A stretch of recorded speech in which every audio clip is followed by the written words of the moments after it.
নিজেদের ইতিহাস, ঐতিহ্য ও আত্মপরিচয় নিয়ে গড়ে ওঠে।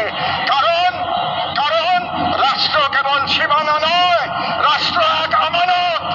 আর এই আমানত রক্ষা করতে না পারলে ইতিহাস আমাদের ক্ষমা করবে না।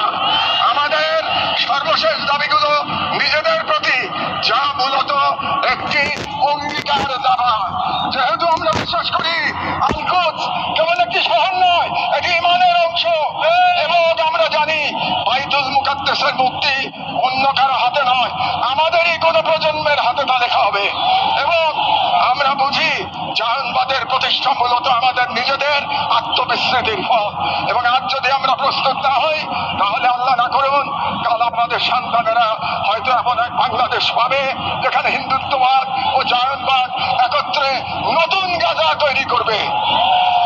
এবং গাজা আমাদের জন্য এক আয়না, যেখানে আমরা দেখতে পাই কিভাবে বিশ্বাসী হওয়া মানে কেবল বেঁচে থাকা নয়, সংগ্রামে দৃঢ় থাকা। সেহেতু আমরা এই মাটির মানুষ, এই মুসলিম ভূখণ্ডের নাগরিক, এই কওমের সন্তান এবং সর্বোপরি মুসলিম উম্মার সদস্য একটি অঙ্গীকার করছি। এক, আমরা সকলে স্বতঃস্ফূর্তভাবে বয়কট করব প্রত্যেক সেই পণ্য, কোম্পানি ও শক্তিকে যারা ইসরায়েলের দখলদারিত্ব টিকিয়ে রাখে। দুই, আমরা আমাদের সমাজ এবং ভবিষ্যৎ প্রজন্মকে প্রস্তুত করব যারা ইসলাম ও মুসলিম উম্মার সকল প্রতীক ও নিদর্শনকে সংরক্ষণ ও পুনরুদ্ধার করবে ইনশাআল্লাহ। তিন, আমরা আমাদের সন্তানদের এমন ভাবে গড়ে তুলব যারা নিজেদের আদর্শ ভূখণ্ড রক্ষায় জান ও মালের সর্বোচ্চ ত্যাগে প্রস্তুত থাকবে। চার, আমরা বিভাজিত হব না, কারণ আমরা জানি বিভক্ত জনগণকে দখল করতে দেরি হয় না। আমরা ঐক্যবদ্ধ থাকবো যাতে এই বাংলাদেশ কখনো কোনো হিন্দুত্ববাদী প্রকল্পের পরবর্তী গাজায় পরিণত না হয়। আমরা শুরু করব নিজেদের ঘর থেকে, ভাষা, ইতিহাস, শিক্ষা, সংস্কৃতি, অর্থনীতি, সমাজ সবখানে এই অঙ্গীকারের ছাপ রেখে। আমরা মনে রাখবো গাজার শহীদরা কেবল আমাদের দোয়া চান না, তারা আমাদের প্রস্তুতি চান।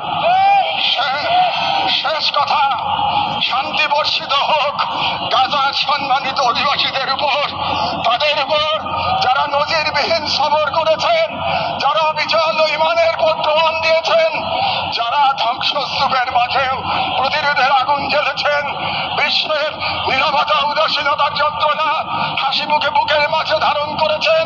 শান্তি বর্ষিত হোক তাদের প্রতি যারা নাম রেখে গেছেন ইজ্জতের ক্ষতি আনে।